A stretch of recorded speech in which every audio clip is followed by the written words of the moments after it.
In this video, we are going to learn the sums where opening stock is not given. So students, let's begin.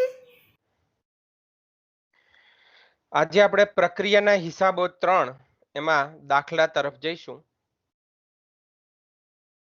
પ્રક્રિયા 3 એ પૂર્ણ એકમોની ગણતરી કેવી રીતે કરવી એના ઉપર ભાર મૂકે છે. પહેલો દાખલો છે આપણો. રકમને આપણે ધ્યાનથી વાંચીશું.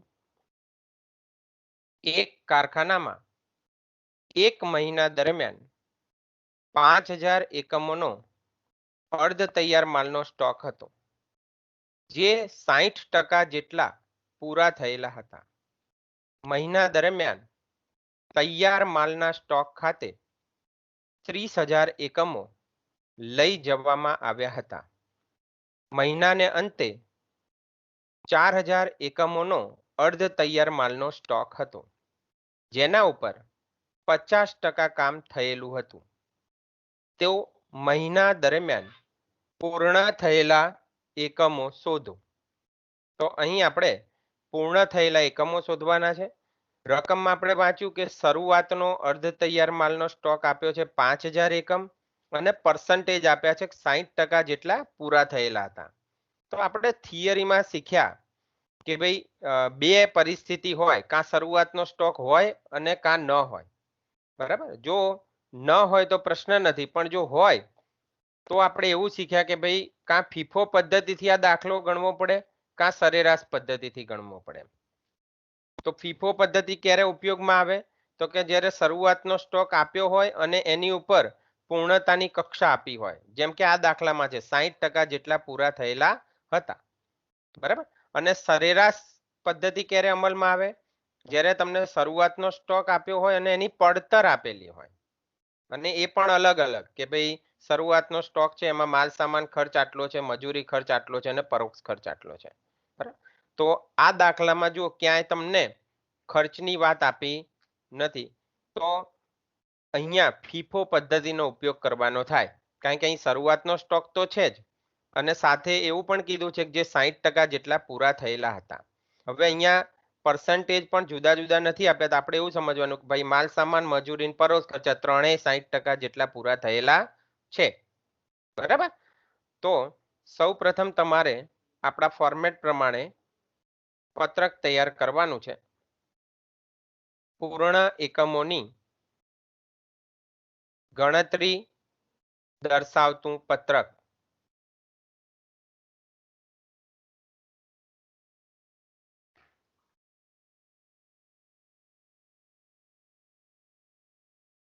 એમાં વિગત, કુલનું કોલમ, માલ સામાન મજૂરી અને પરોક્ષ ખર્ચા આપણે સાથે લખીએ છીએ. એમાં પાછા બે ભાગ આપણે કરીશું, પર્સન્ટેજ અને એકમો.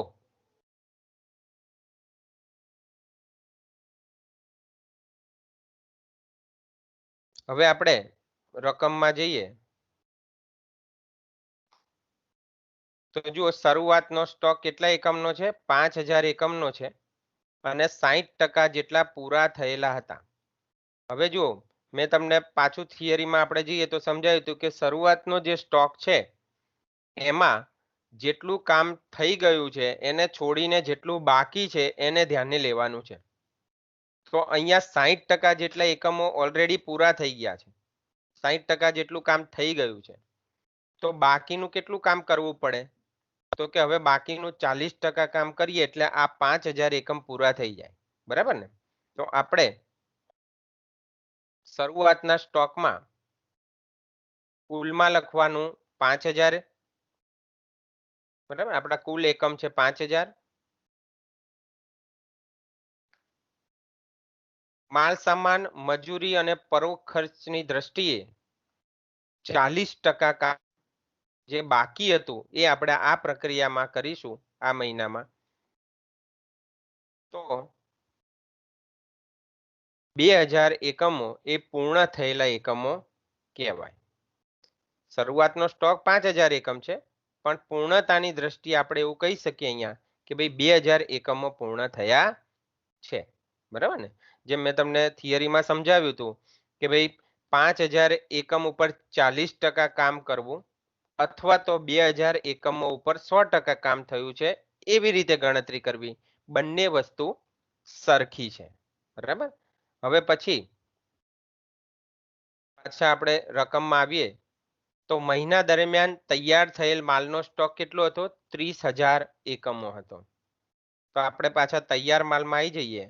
પણ જો ફીફો પદ્ધતિ છે તો મેં તમને સમજાવ્યું હતું ફોર્મેટમાં કે ફીફો પદ્ધતિમાં જ્યારે તમે તૈયાર માલનો સ્ટોક લખો તો શરૂનો સ્ટોક આપણે એમાંથી જ જુદો પાડેલો છે. કારણ કે શરૂના સ્ટોક પર 40% કામ કર્યું એટલે તૈયાર થઈ ગયા ને.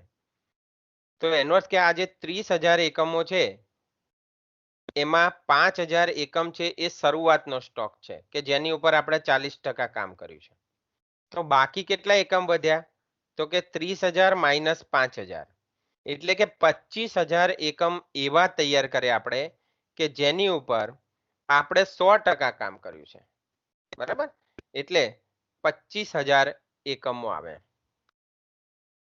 તો તૈયાર માલ એ ખૂબ જ સહેલું છે, પણ ખાલી ધ્યાન શું રાખવાનું છે ફીફો પદ્ધતિમાં કે શરૂઆતનો જે સ્ટોક આપ્યો હોય એ જ્યારે તમે તૈયાર માલ ગણો એટલે કે તૈયાર માલ જે પણ આપ્યો છે એકમો એમાંથી શરૂનો સ્ટોક બાદ કર્યા પછી અહીંયા લખવાનું છે અને એની ઉપર આપણે 100% કામ કરીએ છીએ. બરાબર. ત્યાર પછી મહિનાને અંતે 4,000 એકમોનો અર્ધ તૈયાર માલનો સ્ટોક હતો જેના પર 50% કામ થયેલું હતું. તો મહિના દરમિયાન પૂર્ણ થયેલા એકમો શોધો. તો હવે પાછું આપણે આખર સ્ટોકમાં આવી જઈએ. 4,000 એકમ છે અને એની ઉપર 50% કામ થયું છે. તો પહેલા તો કુલ એકમોમાં લખવાનું 4,000 અને આખર સ્ટોકમાં આપણે શું સમજ્યા છીએ? જો શરૂના સ્ટોકમાં બાકીના પર્સન્ટેજ લીધા, 60% કામ થયું હતું અને 40 બાકી હતું એ લીધું. આખર સ્ટોકમાં જે પર્સન્ટેજ આપેલા હોય એ જ લેવાના. તો અહીંયા તમને એમ કીધું છે કે ભાઈ 50% કામ થયું છે. તો 4,000 ના 50% 2,000 એકમ થાય. બરાબર. અહીંયા આપેલા લીધા છે, બાકીના 50% નથી લીધા, પણ આખર સ્ટોક ઉપર જે કામ થયું છે એ 50% લીધા છે. તો આ રીતે આખર સ્ટોક કુલમાં 4,000 અને એકમો જે માલસામાન મજૂરી પરોક્ષ ખર્ચના છે એમાં 2,000 એકમ આવે 50% લેખે. હવે પૂર્ણ એકમો તો એમાં 34,000 જે કુલ એકમો છે પણ પૂર્ણ એકમ છે એ 29,000 કહેવાય. એનો અર્થ કે આ પ્રક્રિયામાં 29,000 એકમો પૂર્ણ થયા છે. એટલે કે આ મહિના દરમિયાન સમજો કે માલ સામાન મજૂરી કે પરોક્ષ ખર્ચનો જે પણ ખર્ચ થાય એ 29,000 એકમો વચ્ચે વેચવાનો થાય. એટલે કે એ રીતે પડતર શોધવાની થાય. એક્ઝામ્પલ તરીકે જો આગળ આપણે કહીએ આમાં કે સમજો માલ સામાન મજૂરી અને પરોક્ષ ખર્ચ છે એ 2,90,000 આપ્યા હોત બધા ભેગા થઈને તો 2,90,000 ભાગ્યા 29,000 બરાબર 10 રૂપિયા આવત. પણ આમાં એવું કંઈ કીધું નથી, આ તમને સમજાવવા માટે કીધું. ક્લિયર? તો ખ્યાલ આવી જાય? ઓકે. તો હવે આપણે આગળ જઈએ.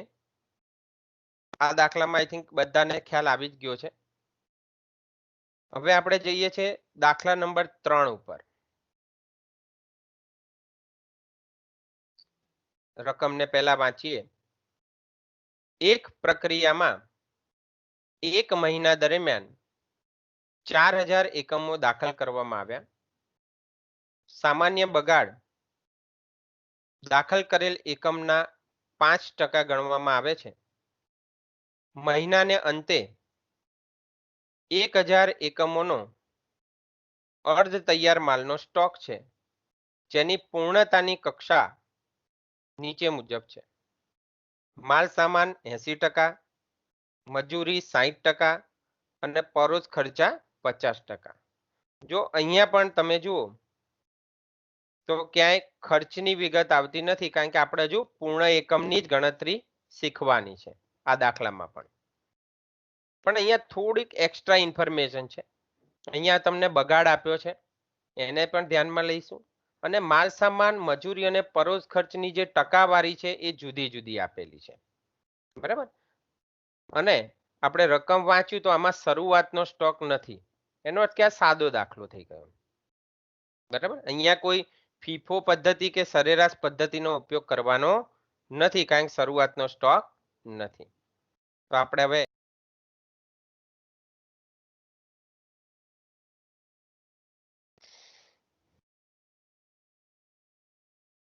રકમમાં આવી જઈએ. તો 4000 એકમ દાખલ કરવામાં આવ્યા છે. હવે દાખલ કર્યા જે એકમ હોય ને એની ગણતરી આપણે ના હોય આમાં, બરાબર ને? પણ ગણતરી જે પ્રક્રિયા ખાતું બનાવીશું એમાં એન્ટ્રી કરીશું, બરાબર. પણ પૂર્ણ એકમના પત્રકમાં દાખલ કરેલની એન્ટ્રી ના હોય, બરાબર. પણ આપણે હાલ ગણતરી કરી રહ્યા છીએ તો એમાં એની એન્ટ્રી કરીશું. નાનું પ્રક્રિયા ખાતું તમારે ખાલી ગણતરી માટે બનાવવાનું છે, બરાબર. તો જુઓ, દાખલ કરેલા એકમો 4000 એકમ છે. પાછા રકમમાં આવી જઈએ. તો સામાન્ય બગાડ છે એ દાખલ કરેલ એકમના 5% ગણવામાં આવે છે અને મહિનાને અંતે 1000 એકમોનો અર્ધ તૈયાર માલનો સ્ટોક છે. તો આ બંને વિગત આપણે યાદ રાખી લઈએ. સામાન્ય બગાડ તમને કીધું છે કે દાખલ કરેલ એકમના 5%. તો 4000 એકમો આપણે દાખલ કર્યા. જો ઉધાર બાજુ તમને દેખાય જ છે પ્રક્રિયા ખાતામાં. અને એ 4000 એકમો જે છે એ 4000 એકમો જે છે એના 5% લેખે 200 એકમ છે એ સામાન્ય બગાડના એકમ છે. અને આખરનો અર્ધ તૈયાર માલનો સ્ટોક તમને 1000 એકમ આપેલો છે. અને પછી આપણે જોયું બીજી કોઈ માહિતી આપેલી નથી. તો એનો અર્થ એવો થયો કે અહીંયા તમને તૈયાર માલ કેટલો થયો એ આપ્યો નથી. તો આપણે ક્વેશ્ચન માર્કથી શોધવો પડે. બરાબર? જો નિયમ એ જ લાગુ પડે પ્રક્રિયા ખાતું આવે એટલે કે બંને બાજુ સરખો થવો જોઈએ. તો ઉધાર બાજુનો સરવાળો 4000 એકમ, તો જમા બાજુ પણ 4000 એકમ થવા જોઈએ. તો તમે જુઓ તો 2800 એકમ છે એ ખૂટશે જમા બાજુ. અને એ શું છે તો કે તૈયાર માલ ખાતે છે, જે પછીની પ્રક્રિયામાં આપણે લઈ જઈશું. હવે તમને એમ થાય કે ભાઈ પૂર્ણ એકમની ગણતરીનું પત્રક બનાવવાનું હતું તો આપણે પ્રક્રિયા ખાતું કેમ બનાવ્યું? તો હવે આપણે જે પણ દાખલા ગણીશું એમાં પહેલા આપણે નાનું પ્રક્રિયા ખાતું બનાવીશું, જેનાથી આપણને એવી ખબર પડી જાય કે ભાઈ આપણે પૂર્ણ એકમના જે પત્રક બનાવીશું એમાં વિગતમાં કઈ કઈ વિગતો લખવાની છે આપણે, બરાબર. તો જો અહીંયાથી તમને આ પ્રક્રિયા ખાતા જે આપણે બનાવ્યું છે એના ઉપરથી તમને ખબર પડશે કે જમા બાજુ જે 3 વિગત છે, સામાન્ય બગાડ, તૈયાર માલ ખાતે લઈ ગયા અને આખરનો અર્ધ તૈયાર માલનો સ્ટોક. આ ત્રણેય વિગત છે એ 3 વિગત પૂર્ણ એકમનું જ્યારે આપણે પત્રક બનાવીશું ત્યારે જે આપણું પહેલું કોલમ છે વિગતનું એમાં આ 3 જ વિગત આવે, બીજી કોઈ વિગત આવે નહીં. અને સરવાળો 4000 થવો જોઈએ એવું પણ તમને અહીંયાથી ખ્યાલ આવી જાય. આ ટેલી થવું જ જોઈએ. તો જો આપણે જોઈએ કે ટેલી થાય છે કે નહીં. તો હવે આપણે પૂર્ણ એકમોની ગણતરી દર્શાવતું પત્રક તૈયાર કરીએ.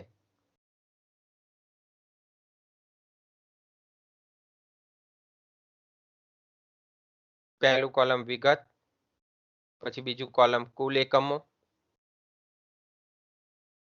પછી માલ સામાન, મજૂરી અને પરોસ ખર્ચા બીજા 3 કોલમ, અને એ ત્રણેય કોલમમાં આપણે પાછા ભાગ પાડીશું પર્સન્ટેજ અને એકમો.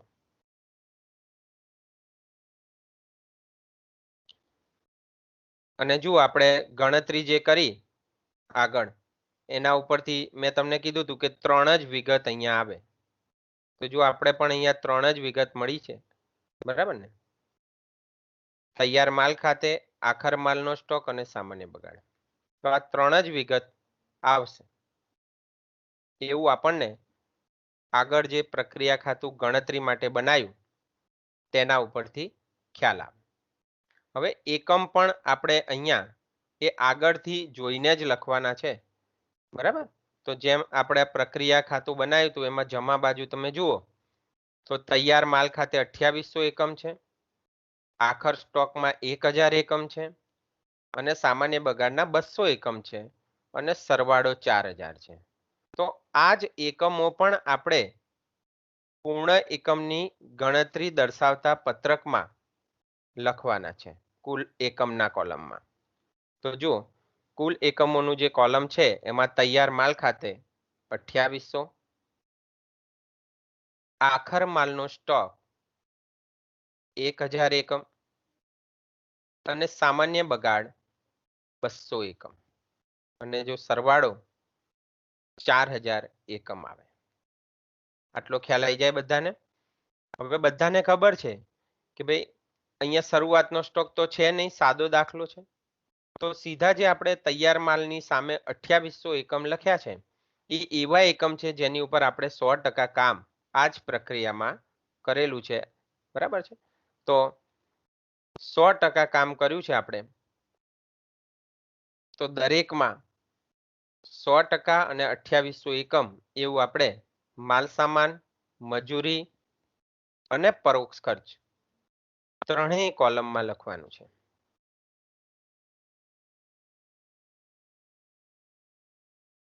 તો આ આપણા માટે ઈઝી થઈ જાય છે. પછી આવીએ છીએ આપણે આખર સ્ટોક ઉપર. તો આખર સ્ટોકમાં આપણે જોઈએ તો તમને પૂર્ણતાની કક્ષા આપેલી જ હશે હંમેશા દરેક દાખલામાં. તો જો અહીંયા લખ્યું છે મહિનાને અંતે 1000 એકમોનો અર્ધ તૈયાર માલનો સ્ટોક છે જેની પૂર્ણતાની કક્ષા નીચે મુજબ છે. માલ સામાન 80%, મજૂરી 60% અને પરોક્ષ ખર્ચા 50%. હવે આખર સ્ટોક હોય તો આપણે આ જે પર્સન્ટેજ આપ્યા છે એ જ ધ્યાનમાં લેવાના છે, 80%, 60% અને 50%. તો આપણે એને ધ્યાને લઈએ તો આખર માલનો સ્ટોક કુલ એકમમાં આપણે ભલે 1000 એકમ લખ્યા પણ માલ સામાનની દ્રષ્ટિએ 80% કામ પૂર્ણ થયું છે આ 1000 એકમ ઉપર. એટલે આપણે એવું કહી શકીએ કે 1000 ગુણ્યા 80% એટલે 800 એકમ એવા છે જેની ઉપર આપણે 100% કામ કર્યું છે એવું આપણે આમાં કહી શકીએ. મજૂરીમાં 1000 એકમ છે એની ઉપર 60% જ કામ થયું છે, એનો અર્થ કે 600 એકમ જેટલું કામ થયું છે. અને પરોક્ષ ખર્ચમાં 50% જેટલું કામ થયું છે, એટલે કે 500 એકમ જેટલું કામ થયું છે, બરાબર? તો આખર સ્ટોક બધાને ખ્યાલ આવી જાય, 80%, 60% અને 50% જે તમને રકમમાં આપેલા જ છે. આપણે જોઈને જ લખવાનું છે અને ગુણાકાર કરવાનો છે. ત્યાર પછી આવે છે સામાન્ય બગાડ. તો આપણે પાછું પત્રકમાં શીખ્યા છે કે સામાન્ય બગાડ હોય એમાં કોઈ પૂર્ણતાની કક્ષા હોય નહીં, એટલે આપણે શું કરવાનું છે? દરેકમાં ડેશ મારી દેવાનું, બરાબર? કોઈ રકમ લખવાની નથી. અને હવે આપણે માલ સામાન, મજૂરી અને પરોક્ષ ખર્ચ ત્રણેય જે કોલમ છે એનો વર્ટિકલ ફોર્મેટમાં સરવાળો કરવાનો છે, ઊભા ફોર્મેટમાં. તો જુઓ, માલ સામાનમાં 2800 એકમ તૈયાર માલના અને 800 એકમ આખર સ્ટોકના, બેયનો સરવાળો કરીએ તો 3600 એકમ થાય. તો આ માલ સામાનની દ્રષ્ટિએ પૂર્ણ એકમ કહેવાય. મજૂરીની દ્રષ્ટિએ પૂર્ણ એકમ કેટલા કહેવાય? તો કે 2800 તૈયાર માલ ખાતે જે લઈ ગયા એ એકમો અને 600 એકમ છે એ મજૂરીની દ્રષ્ટિએ આખર સ્ટોકના પૂર્ણ થયેલા હતા, એટલે 2800 અને 600 3400 એકમ થાય. અને એવી જ રીતે પરોક્ષ ખર્ચના 2800 એકમ અને આખર માલ સ્ટોક છે 500 એકમનો, એમ 2800 તૈયાર માલ અને 500 આખર સ્ટોક, એમ કરીને કુલ 3000 અને 300 એકમ એ પરોક્ષ ખર્ચના એકમો પૂર્ણ એકમ કહેવાય. તો તમને ખ્યાલ આવી જાય, જો કુલ એકમો ભલે 4000 રહ્યા પણ માલસામાનની દ્રષ્ટિએ 3600 એકમ પૂર્ણ કહેવાય, મજૂરીની દ્રષ્ટિએ 3400 એકમ પૂર્ણ કહેવાય અને પરોક્ષ ખર્ચની દ્રષ્ટિએ 3300 એકમ પૂર્ણ એકમો કહેવાય. આઈ હોપ બધાને આમાં ખ્યાલ આવી ગયો હશે. હવે આપણે આગળ જઈએ તો દાખલા નંબર 6. હવે થોડોક મોટો દાખલો લઈએ છીએ જેમાં ચારેય વસ્તુ આવી જાય. બરાબર, રકમને પહેલા વાંચી લઈએ આપણે. એક કારખાનામાં ઓગસ્ટ 2012 દરમિયાન ઉત્પાદનની માહિતી નીચે મુજબ હતી. દાખલ કરેલ એકમો 20,000 એકમ અને રૂપિયા 74,800ની કિંમતે આ દાખલ કર્યા છે. બીજી પ્રક્રિયા ખાતે લઈ ગયેલા એકમો 12,800 એકમો. મહિનાને અંતે અર્ધ તૈયાર એકમો એટલે કે આખર સ્ટોક 5,000 એકમો. ભંગારમાં કાઢી નાખેલા એકમો 2,200. એનો અર્થ એ થાય છે કે ભંગારમાં સામાન્ય બગાડ અને અસામાન્ય બગાડ બંનેનો સરવાળો છે, અથવા તો પછી સામાન્ય બગાડ માઇનસ અસામાન્ય વધારો છે. કંઈક છે પણ આપણને હાલ ખબર નથી, તો આપણે શોધીશું. મહિનાના અંતે અર્ધ તૈયાર એકમોની પૂર્ણતાની કક્ષા નીચે મુજબ હતી, એટલે કે આખર સ્ટોક છે એની પૂર્ણતાની કક્ષા આપી છે તમને. માલ સામાન 80%, મજૂરી 50% અને પરોક્ષ ખર્ચા 40%. મહિના દરમિયાન ઉત્પાદનના ખર્ચા નીચે મુજબ થયા હતા. માલ સામાન 32,000, મજૂરી 62,000 અને પરોક્ષ ખર્ચા 30,000. સામાન્ય બગાડ દાખલ કરેલ એકમના 10% ગણાય છે. ભંગાર કિંમત એકમ દીઠ રૂપિયા 2.40 ઉપજે છે. ઉપરની વિગતો પરથી પૂર્ણ એકમો દર્શાવતું પત્રક, પડતરનું પત્રક, મૂલ્યાંકન પત્રક અને પ્રક્રિયાનું ખાતું બનાવો. બરાબર, તો આ રીતની આપણી રકમ છે.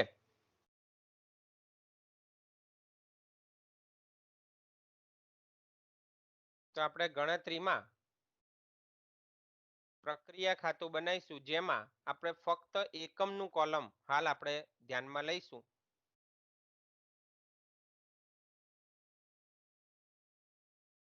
આપણે રકમમાં આવી જઈએ તો દાખલ કરેલ એકમ 20,000 એકમ આપ્યા છે. આપણે અત્યારે એકમ જ ધ્યાનમાં લેવાના છે, કિંમતને હાલ આપણે ધ્યાનમાં લેવાની નથી, કારણ કે આપણે આ ગણતરી રૂપે પ્રક્રિયા ખાતું બનાવીએ છીએ. તો 20,000 એકમ દાખલ કરેલા એકમ છે. તો આપણે પ્રક્રિયા ખાતામાં ઉધાર બાજુ દાખલ કરેલા એકમો 20,000.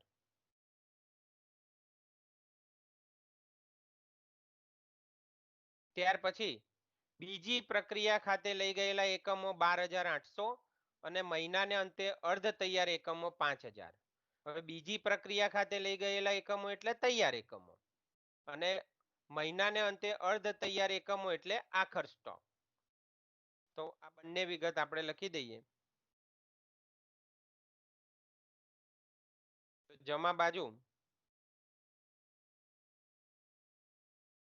સામાન્ય બગાડ પણ તમને આપેલો છે, એ પણ આપણે હમણાં જોઈ લઈએ. પણ તૈયાર માલ અને અર્ધ તૈયાર માલનો આખર સ્ટોક 12,800 એકમ અને 5,000 એકમ આપેલા છે. અને જે સામાન્ય બગાડ છે એ કેટલો આપેલો છે, તો જુઓ એ તમને કીધેલું છે નીચે પેરેગ્રાફમાં કે સામાન્ય બગાડ છે એ દાખલ કરેલ એકમોના 10% ગણાય છે. બરાબર ને? તો દાખલ કરેલ એકમ કેટલા કહેવાય? 20,000 એકમ.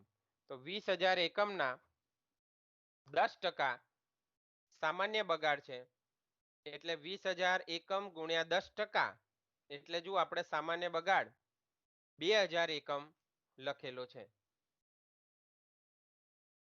ક્લિયર? ખ્યાલ આવી જાય?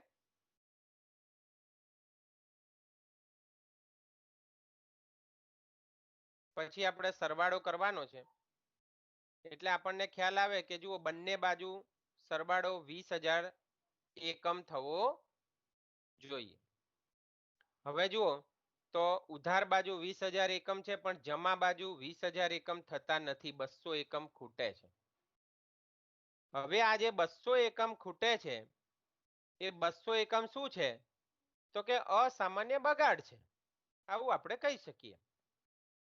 જો હવે આ જ વસ્તુ ડાયરેક્ટ પણ આપણે શોધી શક્યા હોત. જો કઈ રીતે તો હું તમને સમજાવું. તો ભંગારમાં કાઢી નાખેલા એકમો કેટલા હતા? 2200. ભંગારમાં કાઢી નાખેલા એકમો 2200. તો હવે 2000 એમાંથી શું છે? 2200 માંથી 2000 શું હતું? સામાન્ય બગાડ હતો. તો મેં તમને પહેલા સમજાવ્યું ભંગાર એટલે શું તો કે સામાન્ય બગાડ વત્તા અસામાન્ય બગાડ. હવે જો 2200 કુલ ભંગાર હોય એમાં 2000 સામાન્ય બગાડ હોય તો બાકીનો 200 શું હોય? અસામાન્ય બગાડ હોય. એટલે તમે એ રીતે પણ શોધી શક્યા હોત અને આ રીતે ક્વેશ્ચન માર્કથી પણ શોધી શકાય. બંને રીતે તમે અસામાન્ય બગાડ અહીંયા શોધી શકો છો. બરાબર. હવે બીજું, હવે આપણો દાખલો હવે એકચ્યુઅલી શરૂ થાય છે. આ તો આપણે હજુ ગણતરી કરી. બરાબર. હવે પત્રક 1 બનાવવાનું છે આપણે, પૂર્ણ એકમની ગણતરી દર્શાવતું પત્રક.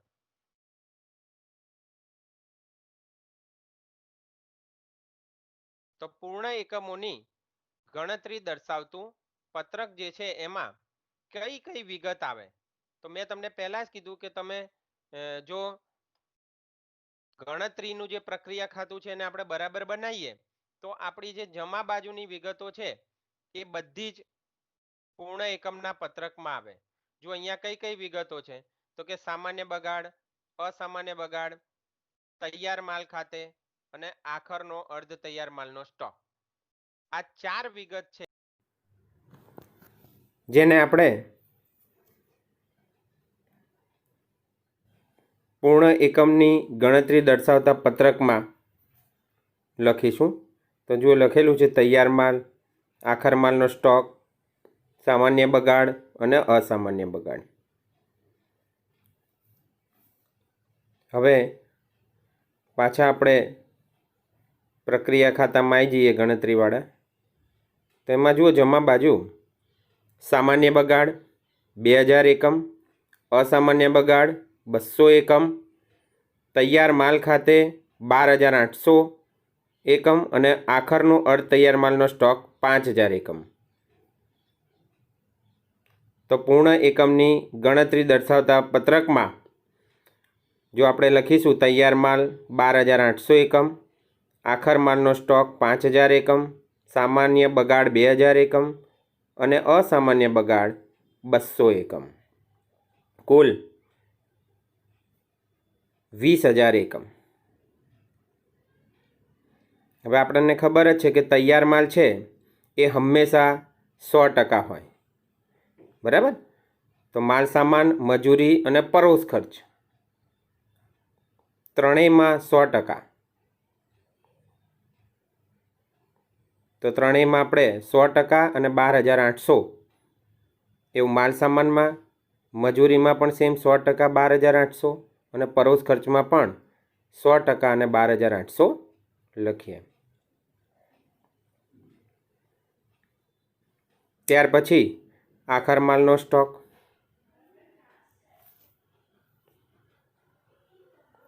તો આપણે જુઓ આખર માલના સ્ટોકમાં પૂર્ણતાની કક્ષા આપેલી છે તમને.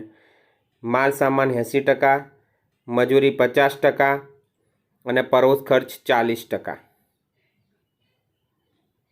તો પાછા આપણે પૂર્ણ એકમની ગણતરીના પત્રકમાં આવી જઈએ.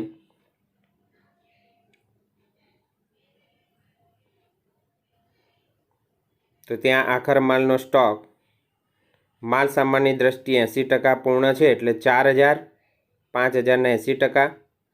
ત્યાર પછી મજૂરી, તો મજૂરીમાં 50% લેખે પૂર્ણ છે તો ત્યાં 5,000ના 50% એટલે 2,500 અને પરોસ ખર્ચ 40% લેખે પૂર્ણ છે તો 5000ના 40% એટલે 2000 એકમ આવે.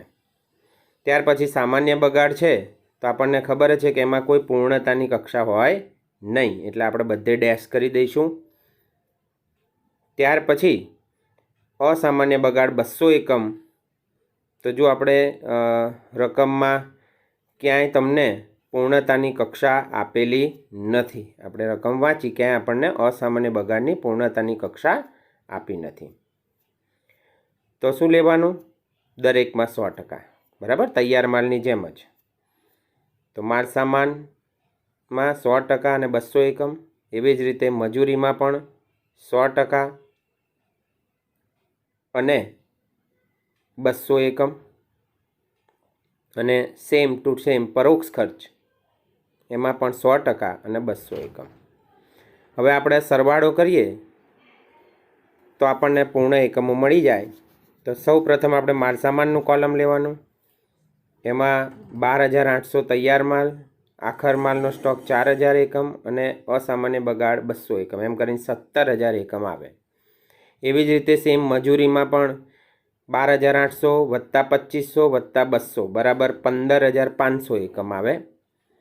અને પરોક્ષ ખર્ચમાં પણ 12800 વત્તા 2000 અને વત્તા 200 એકમ, એમ કરી કુલ 15000 એકમ એ પૂર્ણ એકમોની ગણતરી દર્શાવતું જે પત્રક છે આપણું, એમાં માલ સામાનની દ્રષ્ટિએ પૂર્ણ એકમ 17000 એકમ કહેવાય, મજૂરીની દ્રષ્ટિએ 15500 એકમ કહેવાય અને પરોક્ષ ખર્ચની દ્રષ્ટિએ 15000 એકમ પૂર્ણ થયેલા કહેવાય. હવે આપણે પત્રક નંબર 2માં જઈએ તો પડતરનું પત્રક, જેમાં આપણે વિગત કુલ ખર્ચા ભાગ્યા પૂર્ણ એકમ બરાબર એકમ દીઠ પડતર આપણને મળે.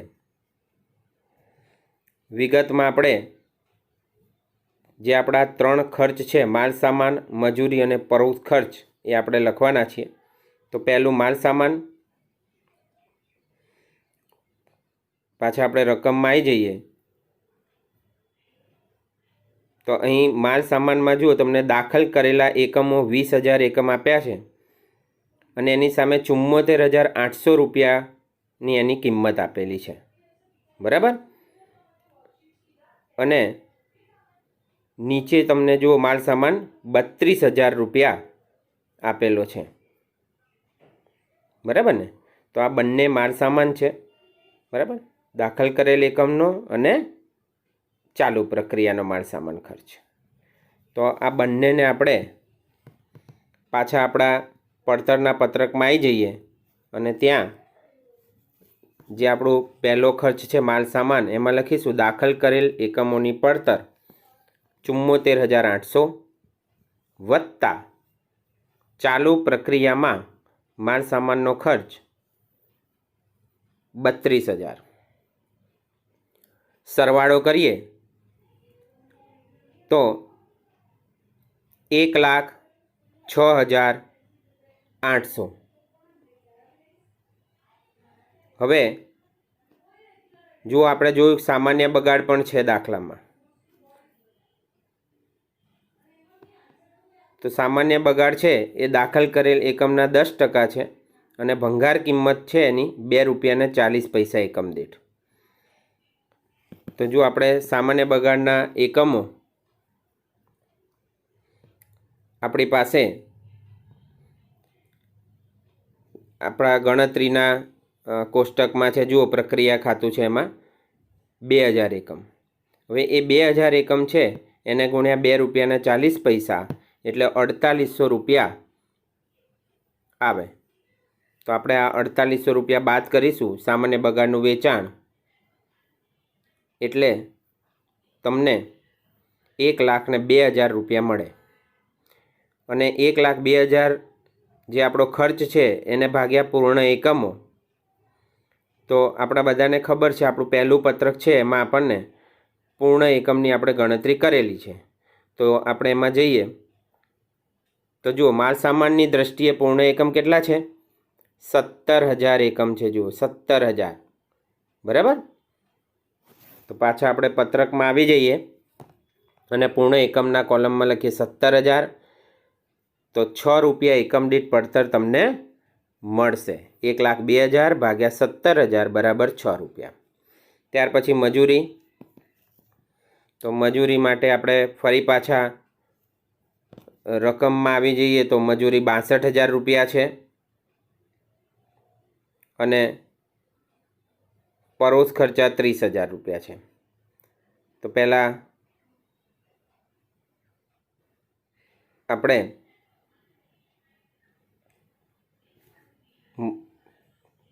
પડતરના પત્રકમાં મજૂરી લખીશું 62,000 અને પૂર્ણ એકમો 15,500. એવી જ રીતે પરોક્ષ ખર્ચા 30,000 અને પૂર્ણ એકમો 15,000 એકમ. તો તમને મજૂરી 4 રૂપિયા અને પરોક્ષ ખર્ચા 2 રૂપિયા મળશે. તો આ રીતે 6 ને 4 10 ને 2 12 રૂપિયા આપણી એકમ દીઠ પડતર કહેવાય. બરાબર? ક્લિયર? તો આપણું આ બીજું પત્રક છે પડતરનું પત્રક. હવે આપણે મૂલ્યાંકન પણ કરવાનું છે. બરાબર? તો હવે આપણે આપણા ત્રીજા પત્રકમાં જઈશું જે છે મૂલ્યાંકન પત્રક. તો મૂલ્યાંકન પત્રકમાં આપણું સૂત્ર છે મૂલ્યાંકન કિંમત કેવી રીતે નક્કી કરવાની? પૂર્ણ એકમ ગુણ્યા એકમ દીઠ પડતર. ટૂંકમાં આપણે પહેલું પત્રક અને બીજા પત્રકનો અહીં ગુણાકાર કરવાનો છે. બરાબર ને? અને કોનું મૂલ્ય આંકવાનું છે? તો આપણે જે પહેલું પત્રક બનાવ્યું છે, બરાબર, પૂર્ણ એકમની ગણતરી દર્શાવતું પત્રક, તો એમાં જે આપણી વિગતો છે એટલાનું આપણે અહીંયા મૂલ્યાંકન કરવાનું છે. બરાબર ને? તો હવે આપણે એ પત્રકમાં જઈએ, પૂર્ણ એકમના પત્રકમાં, એટલે આપણને ખ્યાલ આવે.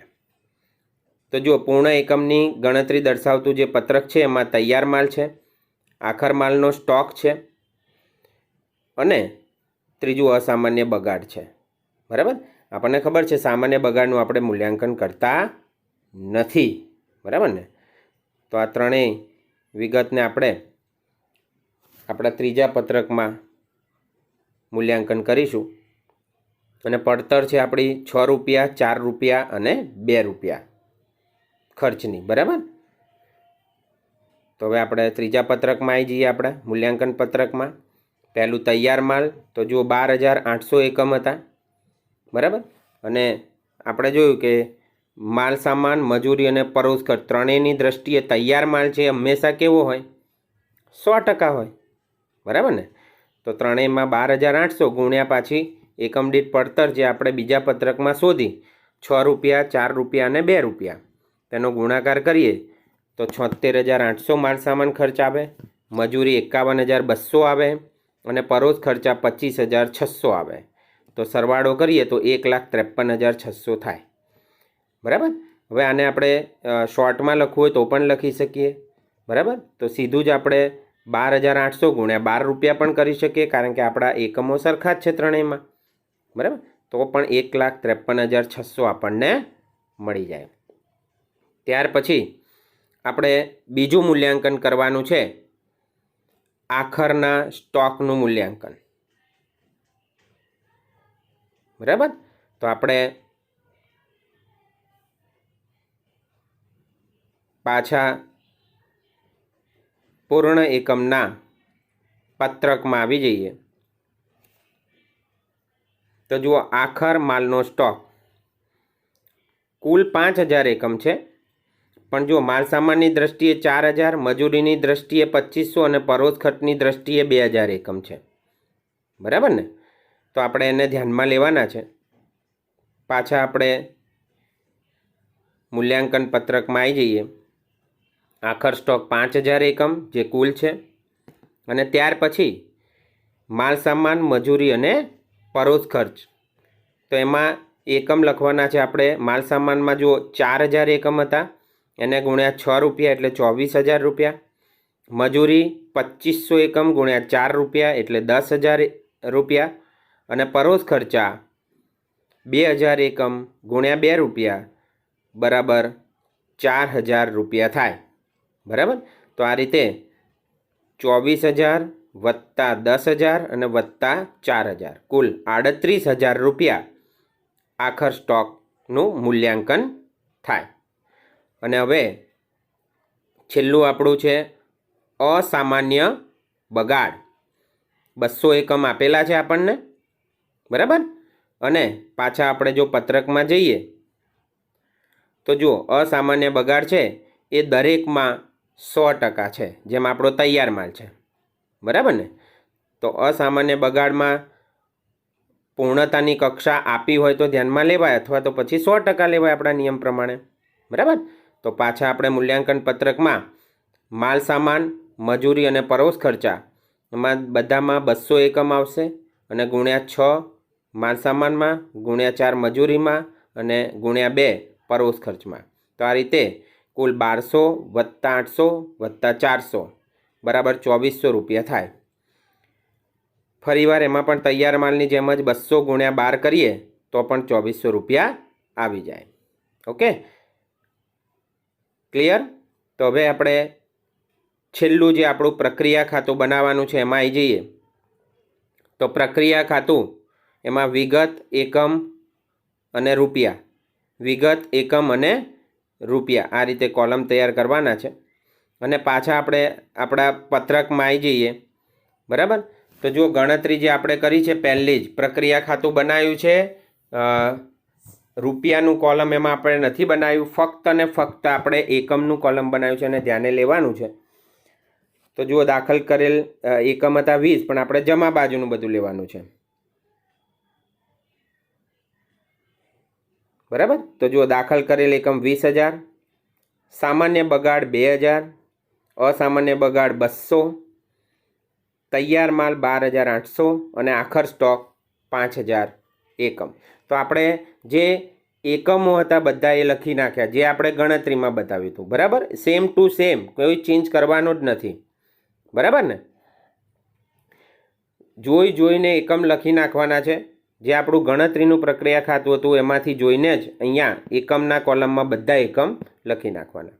હવે દાખલ કરેલ એકમ 20,000 છે, એના માટે જો પડતરના પત્રકમાં આપણે જતા રહીએ તો તમને મળે દાખલ કરેલ એકમોની પડતર 74,800 રૂપિયા છે, બરાબર। ત્યાર પછી ચાલુ પ્રક્રિયામાં ખર્ચ 32,000 છે, ત્યાર પછી મજૂરી 62,000 છે અને પરોક્ષ ખર્ચા 30,000 રૂપિયા છે। તો હવે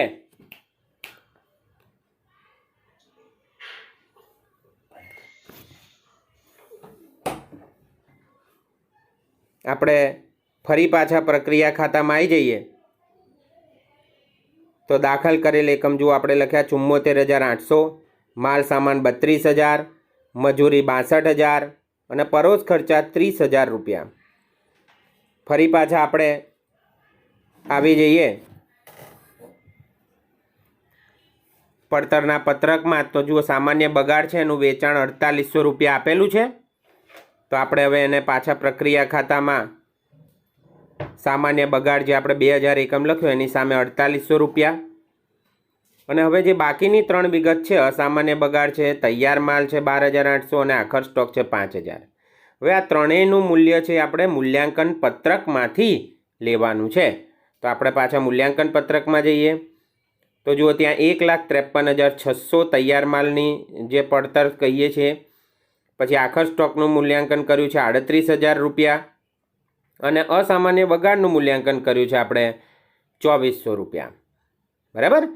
તો આ ત્રણેયને આપણે યાદ રાખીએ અને ફરી પાછા આપણા પ્રક્રિયા ખાતામાં આવી જઈએ અને ત્યાં લખીશું અસામાન્ય બગાડ 2,400, તૈયાર માલ 1,53,600 અને આખર સ્ટોક 38,000।